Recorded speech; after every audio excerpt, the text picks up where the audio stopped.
علیکم، میرا نام یاسمین ہے اور میں ایک اسٹوڈنٹ ہوں۔ میرا سوال ڈاکٹر ذاکر نائک سے ہے کہ میرے والد خوارج ہیں، وہ جمہوری نظام کو کافر کہتے ہیں اور حکومت اور اس میں رہنے والے لوگوں کو بھی کافر کہتے ہیں۔ مجھے حکم دیتے ہیں کہ میں ان کا نظریہ اختیار کروں، لیکن مجھے یہ غلط لگتا ہے کہ میں ایک مسلمان کو کافر کہوں۔ وہ اب میری شادی بھی ایک خوارج سے کر رہے ہیں، کیا خوارج سے شادی کرنا جائز ہے؟ وہ مجھے دھمکی دیتے ہیں کہ اگر میں ان کا نظریہ نہ اپناؤں تو وہ مجھے آگ کر دیں گے۔ آپ کا سوال مجھے آدھا سننے میں ہے۔ آپ نے کہا کہ آپ کے والد کیا تھا، ہمیں سنا نہیں۔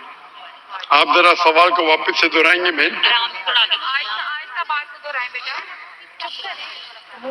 میرے والد ایک خوارج ہیں۔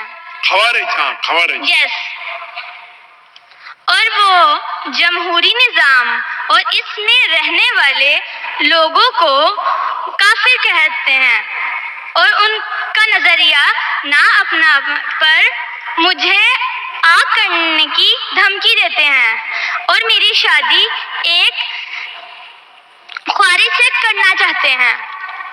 کیا خوارج سے شادی کرنا جائز ہے؟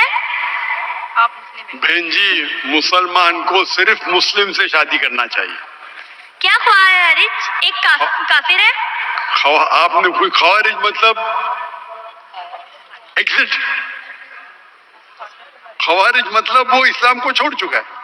وہ میرے فادر ہیں۔ اب فادر ہو کوئی بھی ہو، اگر آپ نے خود کہا کہ میرے والد خوارج ہے، خوارج مطلب جو اسلام سے دور جاتا ہے، تو جو اسلام سے دور جاتا ہے اور اسلام کے خلاف جاتا ہے اسے کہتے خوارج۔ مطلب جو تو ان سب میں میرے لیے کیا حکم ہے؟ آپ کے لوگوں میں کہ مسلمان سے شادی کرو۔ قرآن کی آیت ہے سورہ بقرہ کی، سورہ نمبر 2 آیت نمبر 221 کہ اپنے عورتوں کو مشرک سے شادی نہ کرے یا غیر مسلم سے شادی نہ کرے تب تک وہ مسلم نہ بنے، مومن نہ بنے۔ ایک شخص جو سلیو ہو، کتنا بھی غریب ہو، وہ بہتر ہے اس شخص سے، اس مشرک سے، اس غیر مسلم سے، چاہے وہ کتنا بھی آپ کو متاثر کرے۔ اور پھر آیت کنٹینیو ہوتی ہے کہ آپ کوئی مشرکہ سے شادی نہ کرے جب تک وہ مومنہ نہ بنے۔ تو اسلام میں صاف کہا گیا ہے کہ آپ ایک مسلم سے شادی کرنا چاہیے۔ تو قرآن میں یہ بھی تو لکھا ہے کہ جو ایک انسان کا ولی ہوتا ہے، اور اگر وہ یہ بات نہ مانے کہ میں ایک مسلمان سے شادی کروں تو اس معاملے میں کیا کروں؟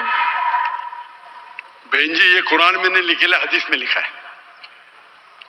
حدیث میں لکھا ہے کہ شادی کرنے کے لیے خاتون کو، عورت کو ولی کی ضرورت ہے، اور ولی والد ہے، لیکن اس میں اختلاف ہے۔ حنفی مذہب میں یہ ضروری نہیں، فرض نہیں ہے۔ اگر ولی والد اجازت نہیں دیتے تو دینا اچھی بات ہے، لیکن فرض نہیں ہے۔ باقی 3 ائمہ میں ولی والد ہونا ضروری ہے، لیکن آپ کے کیس میں اگر والد خوارج ہے تو یہ آتا ہی نہیں معاملہ۔ یہ ان کے لیے بہن جی، آپ بیچ میں دخل اندازی دیتے رہیں گے تو کیسا میں جواب دوں؟ آپ کا سوال ختم ہو چکا ہے، ابھی جواب کو سنیے۔ آپ اگر دخل اندازی، آپ کو اپنا سوال پورا ایک ساتھ میں بولنا چاہیے۔ آپ بیچ میں دخل اندازی کرتے رہیں گے تو ختم ہی نہیں ہوگا نا۔ آپ کا سوال ختم ہو گیا، ابھی جواب سنو اور دوسرے کو موقع دو سوال کرنے کا۔ آپ نے سوال کیا کہ آپ کے والد خوارج ہے۔ جو مسلم کے والدہ یا والد خوارج ہے یا غیر مسلم ہے، اس کے لیے لاگو ہوتا ہی نہیں۔ اگر آپ کے والد غیر مسلم ہیں یا خوارج ہے تو آپ پہ والد، یہ حدیث لاگو ہی نہیں ہوتی ہے۔ پھر آپ کو آپ کا ولی دوسرا کوئی مسلمان بن سکتا ہے، چاہے آپ کا چاچا ہو، چاہے دوسرا کوئی قریب ہو، لیکن یہ جو فرد ہے اس کے اندر فقہ میں اختلاف ہے. حنفی مذہب کے حساب سے اچھی بات ہے کہ ولی سے کرو، لیکن فرض نہیں ہے. اگر والد اس شادی کے ساتھ رضا نہیں ہے پھر بھی شادی ہو جاتی ہے. باقی 3 ائمہ کے نزدیک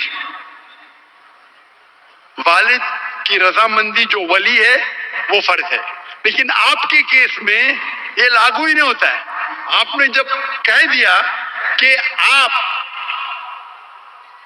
کے والد خوارج ہے تو اس میں لاگو ہی نہیں ہوتا. یہ آپ کو قرآن اور حدیث فالو کرنا چاہیے. آپ کے جو قریب ہے، جو آپ کا محرم ہے، وہ اس کو آپ ولی بنائے، چاہے آپ کا چاچا ہے، چاہے آپ کا بھائی ہے جو اب بھی مسلمان ہے، اس کو ولی بنا کے آپ شادی کر سکتے ہیں. اگر آپ حنفی ہیں تو وہ بھی ضرورت ہے، ولی کی ضرورت نہیں. تو آپ ایک اچھے مسلمان سے شادی کیجئے. اللہ کے رسول فرماتے کہ شادی کرنے کے لیے 4 چیز دیکھتا ہے انسان. ایک ہے حسن، بیوٹی. ایک ہے دولت، کتنا مال ہے. تیسرا نوبلٹی، کون سے خاندان سے ہے. اور چوتھا ورچیو، ایمانداری، کتنا ایمان ہے، کتنا تقوی ہے. اور سب سے بہتر ہے تقوی. تو میری التجا آپ سے ہے کہ ایسے مرد سے شادی کرو جو تقوی والا ہے، وہ سب سے بہتر ہے. اور آپ سوچ سمجھ کے ڈیسیشن لو، اور اچھے مسلمان جو دین کے اوپر عمل کرتا ہے، قرآن حدیث کو فالو کرتا ہے، اس سے شادی کیجیے.